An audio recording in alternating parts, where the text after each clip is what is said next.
السلام علیکم every one. دنیا کی تاریخ میں بہت سی جنگوں کا ذکر آتا ہے، لیکن جو جنگ انسانیت کے نام پر لڑی گئی، جو جنگ حق اور باطل کے بیچ ہوئی، وہ تھی جنگ کربلا۔ 10 محرم کا دن ہر سال آتا ہے، مگر جو دل جانتا ہے حسین کو، اس کے لیے ہر 10 محرم ایک زخم بن کر ابھرتا ہے۔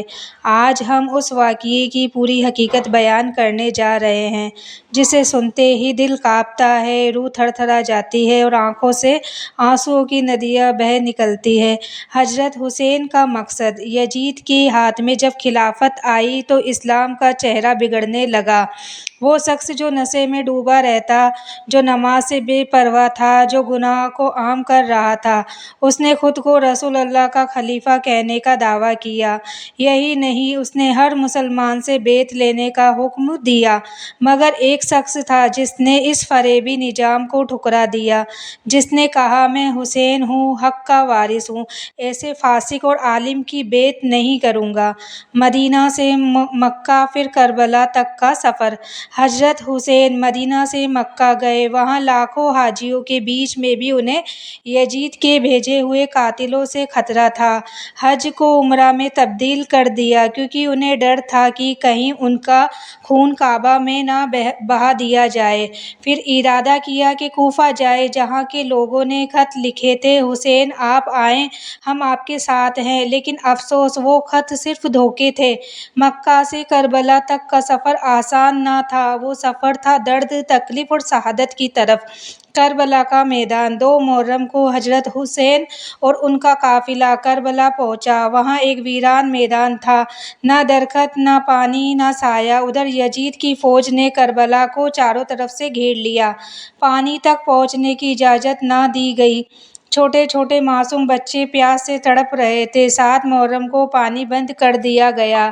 ہر ایک رات امتحان تھی۔ 9 محرم کو دشمنوں کی فوجیں حسین کے خیمے کے قریب آ گئیں۔ اس رات، شب عاشوراء، حضرت حسین نے اپنے ساتھیوں کو آزاد کر دیا۔ کہا، تمہارے اوپر کوئی الزام نہیں ہوگا، اندھیرے کا فائدہ اٹھاؤ اور نکل جاؤ، میں اکیلا لڑوں گا۔ مگر کیا وفا تھی ان کے چاہنے والوں کی! کوئی نہ ہٹا، سب نے ایک ہی جواب دیا، ہم آپ کو چھوڑ کر زندہ رہیں یہ ممکن نہیں۔ 10 محرم کربلا کی صبح۔ صبح کا اجالا پھیلا، مگر وہ صبح تھی سب سے سیاہ، سب سے دردناک۔ جناب علی اکبر نے اپنی پہلی اذان دی۔ قافلے میں ہر چہرہ روشن تھا، مگر آنکھوں میں درد تھا۔ ایک ایک کر کے حضرت حسین کے ساتھیوں نے میدان جنگ میں جا کر اپنی جانیں قربان کر دیں۔ سب سے پہلے جناب علی اکبر میدان میں اترے۔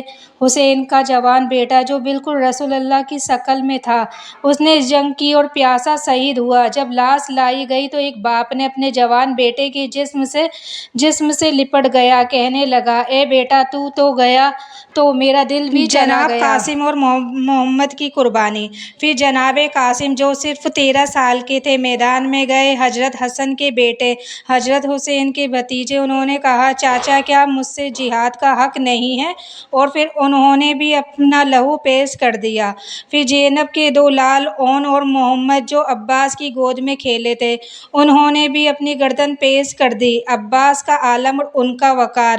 اب حضرت عباس کا نمبر آیا، وہ جو سکینہ کے لیے پانی لانے گئے، نکلے، نہر پر پہنچے، مشک بھری، مگر خود پانی نہ پیا۔ ایک ہاتھ کٹا، پھر دوسرا، پھر بھی مشک کو سینے سے چپکائے آگے بڑھے، مگر ایک تیر نے مشک پھاڑ دی اور دوسرا ان کے سینے میں اترا۔ گرتے وقت بس اتنا کہا، آقا، میں گر گیا۔ حسین بھاگے، مگر جب پہنچے، عباس کی روح پرواز کر چکی تھی۔ اس لمحے حسین بولے، عباس، آج میری کمر ٹوٹ گئی۔ جناب علی اصغر 6 مہینے کا شہید۔ پھر حسین اپنے سب سے چھوٹے بیٹے علی اصغر کو لے کر باہر آئے، 6 مہینے کا معصوم بچہ جو پیاس سے تڑپ رہا تھا۔ انہوں نے فوج سے کہا، اگر مجھ پر رحم نہیں تو اس معصوم پر کر دو، اسے پانی دو۔ جواب میں ایک تیر چلا اور علی اصغر کی گردن چیرتا ہوا ان کے سینے میں اتر گیا۔ حسین نے کانپتے ہاتھوں سے اسے اوپر اٹھایا اور آسمان کی طرف دیکھا، اے اللہ، اسے تجھ پر قربان کرتا ہوں۔ خود حضرت حسین کی شہادت، اب حسین اکیلے تھے، سب شہید ہو چکے تھے۔ انہوں نے الوداعی نماز ادا کی، پھر گھوڑے پر سوار ہو کر میدان میں اتر چلے۔ چاروں طرف سے حملہ ہوا، کسی نے پیٹھ میں تیر مارا، کسی نے سینے میں، ایک تلوار ان کے ماتھے پر لگی، وہ گر پڑے۔ ظہر کا وقت تھا مگر کوئی ساتھی نہ تھا جو نماز کی اذان دے، کوئی جو ان کے گھوڑے کو روکے۔ امام حسین سجدے میں گئے، وہیں ان کا سر تن سے جدا کر دیا گیا۔ خیموں پر حملہ اور بی بی زینب کا صبر۔